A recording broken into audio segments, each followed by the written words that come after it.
অন্যায়কারীরা ধরা না পড়ে তাহলে যত দূর যাবার সাধু সমাজ তত দূরই যাবে। আমাদের ঘরের ঠাকুর যে বঙ্গদেশ কালিকা প্রধান, সেখানে হিন্দুর মন্দিরে ঢুকে মায়ের গলা কেটে নিয়ে চলে যাচ্ছে। শুধু তাই নয়, প্রশাসন এসে সেই ঘটনাটা চাপা দেওয়ার জন্য মন্দিরটা সিল করে দিচ্ছে। কালী মূর্তিকে কি করা হচ্ছে? প্রিজন ভ্যানে তোলা হচ্ছে। যেখানে চোর ডাকাত, যেখানে সমাজ বিরোধীরা ওঠে, সেইখানে মা কালী উঠছে। আসলে হিন্দু ধর্মের মান্যতাটা কোথায় গিয়ে পৌঁছে গেছে এই মাননীয়ার সাম্রাজ্যে, মাননীয়ার অধিকারে, এটা সবচেয়ে বড় কথা। কাঁসর বাজাচ্ছেন, নিজের ভাইপোকে দিয়ে সেখানে হোম করাচ্ছেন, আর তার পাশেই জেহাদিদের দিয়ে মায়ের মুন্ডু কাটিয়ে মন্দির ধ্বংস করে দিচ্ছেন। উনি না হিন্দুর বন্ধু না মুসলিমের বন্ধু, উনি হচ্ছেন ক্ষমতার বন্ধু। ক্ষমতায় যেতে গেলে, ক্ষমতায় টিকে থাকতে গেলে, ক্ষমতা ভোগ করতে গেলে যা কিছু করা দরকার উনি তাই করতে পারেন।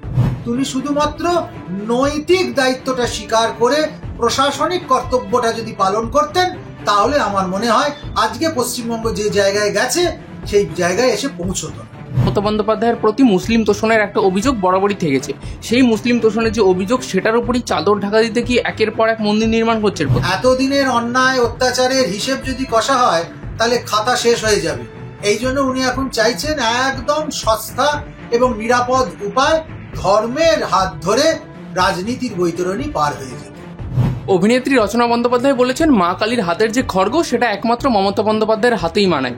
অর্থের লোভে, দুর্নীতির জোরে এমন জায়গায় এরা পৌঁছে গেছে, বেশি দিন অপেক্ষা করতে হবে না।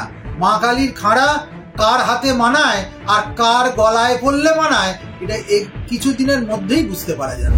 মহারাজজি, শেষমেশ এই রাজ্যে ভাঙা কালী মূর্তিকে প্রিজন ভ্যানে তোলা হলো। আর কত কি দেখতে হবে? সনাতন ধর্মের প্রতি আর কত অত্যাচার সহ্য করবে এই রাজ্যের সনাতনীরা? শুধু কালী মূর্তি প্রিজন ভ্যানে ওঠাটাই যথেষ্ট নয়। এবার আমরা অপেক্ষা করছি যে এই প্রশাসনের পেছনে যিনি নাটের গুরু হয়ে রয়েছেন, তাকে কবে প্রিজন ভ্যানে তোলা হবে। তবে আমাদের সমস্ত প্রতিবাদ সার্থক সাকার মূর্তি নেবে। আমরা যা দেখলাম কাকদ্বীপের বিধানসভা এলাকায়, সেখানের মধ্যে যে সূর্যনগর গ্রাম পঞ্চায়েত, তার মধ্যে একটি গ্রাম হচ্ছে উত্তর চন্দনপুর গ্রাম। এই উত্তর চন্দনপুর গ্রামে কালী পুজোর পর সেখানে কালী মূর্তির গলা কেটে নিয়ে চলে গেছে জিহাদিরা। আপনারা ভাববেন না এটা বাংলাদেশের ঘটনা, আসলে এই ঘটনাটা হচ্ছে পশ্চিমবঙ্গে। যে কথা আমি বেশ কয়েক বছর ধরে বলে যাচ্ছি, যে পশ্চিমবঙ্গ হিন্দুদের জন্য বদ্ধভূমি হয়ে গেছে, এখানে হিন্দুরা থাকতে পারবে না, সেই কথার অনেক প্রতিবাদ হয়। কিন্তু আজকে চোখের সামনে দেখতে পাচ্ছেন তো, আমাদের ঘরের ঠাকুর যে বঙ্গদেশ কালিকা প্রধান, সেখানে হিন্দুর মন্দিরে ঢুকে মায়ের গলা কেটে নিয়ে চলে যাচ্ছে। শুধু তাই নয়, প্রশাসন এসে সেই ঘটনাটা চাপা দেওয়ার জন্য মন্দিরটা সিল করে দিচ্ছে।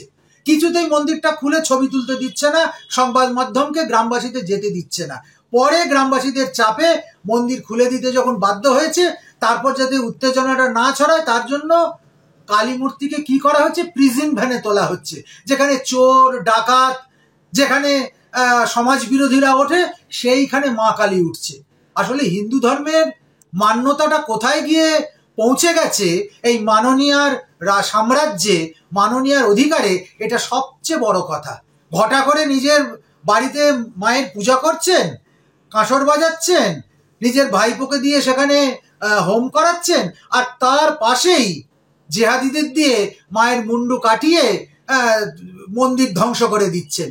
এই ডুয়ালিটি, এই ভণ্ডামি, এই অন্যায় অনাচার এ কোনো দিন হিন্দু সমাজ মেনে নেয়নি। হিন্দু ধর্মগুরু হিসেবে, মহামণ্ডলেশ্বর হিসেবে পশ্চিমবঙ্গের আমি এর তীব্র প্রতিবাদ করছি। যে অন্যায় হয়েছে তার কোনো অভিযোগকারী এখনো পর্যন্ত ধরা পড়েনি। যারা অভিযুক্ত তাদের কাউকে প্রশাসন এখনো পর্যন্ত ধরতে পারেনি, উল্টে এটাকে ধামাচাপা দেওয়ার চেষ্টা হচ্ছে। যদি যথাযথ অন্যায়কারীরা ধরা না পড়ে তাহলে যত দূর যাবার সাধু সমাজ তত দূরই যাবে। এবং আমরা ব্যক্তিগত উদ্যোগে এই সরকারের বিরুদ্ধে আমরা দাঁড়াবো। উনি যদি ওনার দায়িত্ব ঠিক করে পালন করেন, উনি যদি ওনার কর্তব্য ঠিক ঠিক করে পালন করেন তাহলে খুব ভালো। যদি এতটুকু শৈথিল্য হয়, আজকে মায়ের গায়ে হাত পড়েছে, অসংখ্য নারীর গায়ে হাত পড়ছে, আমাদের এমনও ফতোয়া শুনতে হচ্ছে যে রাত্রির নির্দিষ্ট সময়ের পর মা বোনেরা রাস্তায় বেরোতে পারবে না, বেরোলেই নিজের দায়িত্বে বেরোবে। কেন? উনি প্রশাসনের যে দায়িত্বে আছেন সে দায়িত্ব উনি ত্যাগ করুন। যদি উনি না কর্তব্য করতে পারেন, যদি উনি ওনার নিজের দায়িত্ব না পালন করতে পারেন, তাহলে এখনই উনি পদত্যাগ করুন। কিন্তু এই অন্যায় আমরা কোনো দিন সহ্য করিনি আর সহ্য করবও না। অভিনেত্রী রচনা বন্দ্যোপাধ্যায় বলেছেন, মা কালীর হাতের যে খড়গ সেটা একমাত্র মমতা বন্দ্যোপাধ্যায়ের হাতেই মানায়। সেই মমতা বন্দ্যোপাধ্যায়ের রাজ্যে হিন্দুদের প্রতি এই বিদ্বেষ। আসলে এরা চটি চাটতে চাটতে নিজেদের হুঁশি বুদ্ধি জ্ঞান সমস্ত হারিয়ে ফেলেছে। চটিটা কোনখান দিয়ে চাটলে বেশি মিষ্টি লাগে বুঝে উঠতে পারছে না।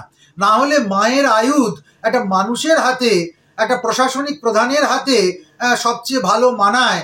কি করে একটা ব্রাহ্মণের মেয়ে বন্দ্যোপাধ্যায়ের মেয়ে হয়ে এ কথা উনি বলতে পারেন? আসলে ক্ষমতার লোভে, অর্থের লোভে, দুর্নীতির জোরে এমন জায়গায় এরা পৌঁছে গেছে, বেশি দিন অপেক্ষা করতে হবে না। মা কালীর খাঁড়া কার হাতে মানায় আর কার গলায় পড়লে মানায়, এটা এই কিছু দিনের মধ্যেই বুঝতে পারা যাবে। মমতা বন্দ্যোপাধ্যায়ের শাসনেই কেন বারবার হিন্দুদের বিভিন্ন ধর্মীয় স্থানে আঘাত হানার অভিযোগ উঠে আসে? তার একটাই কারণ, উনি হিন্দু ধর্মকে নিয়ে ছেলে খেলা করছেন, ধর্মে ধর্মে লড়িয়ে দিয়ে নিজের ক্ষমতার তক্তে তাউসে বসে থাকতে চাইছেন। তবে এটাও যেন কেউ না মনে করেন উনি ইসলাম ধর্মের খুব গভীর বন্ধু। উনি কারোরই বন্ধু নন। উনি না হিন্দুর বন্ধু না মুসলিমের বন্ধু। উনি হচ্ছেন ক্ষমতার বন্ধু। ক্ষমতায় যেতে গেলে, ক্ষমতায় টিকে থাকতে গেলে, ক্ষমতা ভোগ করতে গেলে যা কিছু করা দরকার উনি তাই করতে পারেন। এই রাজ্যে বর্তমান ধার্মিক পরিস্থিতি যেখানে এসে দাঁড়িয়েছে, সেখানে গিয়ে কি কোথাও মনে হচ্ছে ধার্মিক যে সম্প্রীতি রক্ষা করা সেটা একমাত্র সনাতনীদের কর্তব্য হয়ে দাঁড়িয়েছে? তাই তো মনে হচ্ছে। আমরাই বারবার দৌড়ে যাচ্ছি, সম্প্রীতির বাতাবরণ সৃষ্টির চেষ্টা করছি, মিলনের কথা বলবার চেষ্টা করছি, ঐক্যের কথা বলবার চেষ্টা করছি, আর অপোজিট দিক থেকে, বিরুদ্ধ পক্ষ থেকে বারবার উঠে আসছে হুমকি, ধমকি, চমকি, এবং এতটুকু সুযোগ পেলেই তারা নিজেদের স্বরূপ প্রকাশ করে ফেলছে। এত দূর পর্যন্ত এরা বাড়তে পারতো না যদি প্রশাসনিক প্রধান মাননীয়া একটু সদর্থক ভূমিকা নিতেন। হিন্দুদের হয়ে কোলে ঝোল টানছে বলছি না, সনাতনীরা নিজেদের রক্ষা করবার জন্য যথেষ্ট পারঙ্গত। তিনি শুধুমাত্র নৈতিক দায়িত্বটা স্বীকার করে প্রশাসনিক কর্তব্যটা যদি পালন করতেন, তাহলে আমার মনে হয় আজকে পশ্চিমবঙ্গ যে জায়গায় গেছে সেই জায়গায় এসে পৌঁছতো না। মহারাজজি, বর্তমানে চর্চার কেন্দ্রে যে বিষয়টি উঠে আসছে, বারবারই মমতা বন্দ্যোপাধ্যায়ের প্রতি মুসলিম তোষণের একটা অভিযোগ বরাবরই থেকেছে। সেই মুসলিম তোষণের যে অভিযোগ, সেটার উপরই চাদর ঢাকা দিতে কি একের পর এক মন্দির নির্মাণ করছে। প্রথমে আমরা দেখলাম জগন্নাথ মন্দির, উত্তরবঙ্গে দেখছি মহাকাল মন্দির নির্মাণ। এই সমস্ত ঘটনা 26-এর আগেই।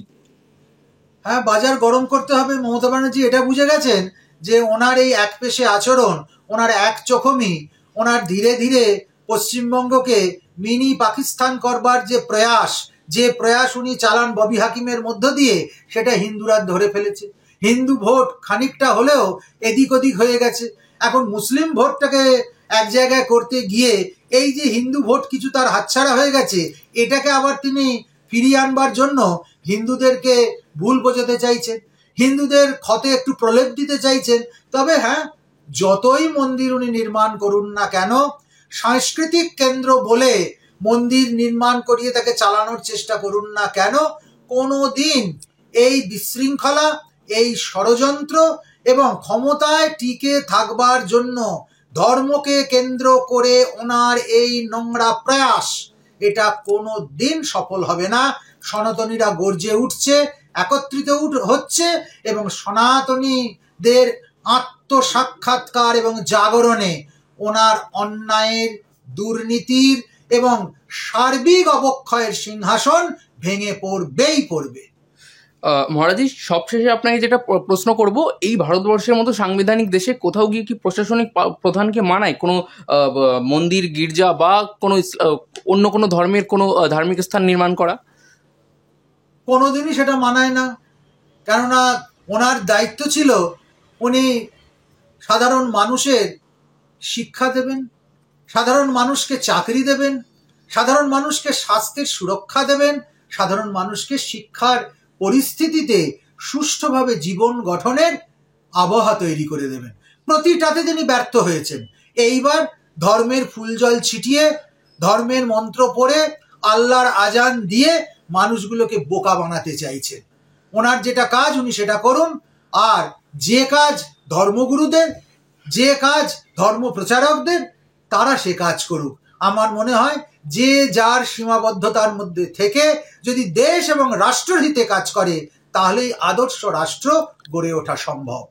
তার মানে এক কথায় আপনি বলছেন যে 2026-এর যে বৈতরণী সেটি পার করার জন্য মমতা বন্দ্যোপাধ্যায় এক হাতে মুসলিম এবং তাদের উপর নির্ভর করে এই 26 পার হতে চাইছেন। ওনার হাতে আর কোনো ইস্যু নেই। ওনার এতদিনের অন্যায় অত্যাচারের হিসেব যদি কষা হয়, তাহলে খাতা শেষ হয়ে যাবে। এই জন্য উনি এখন চাইছেন একদম সস্তা এবং নিরাপদ উপায় ধর্মের হাত ধরে রাজনীতির বৈতরণী পার হয়ে যেতে।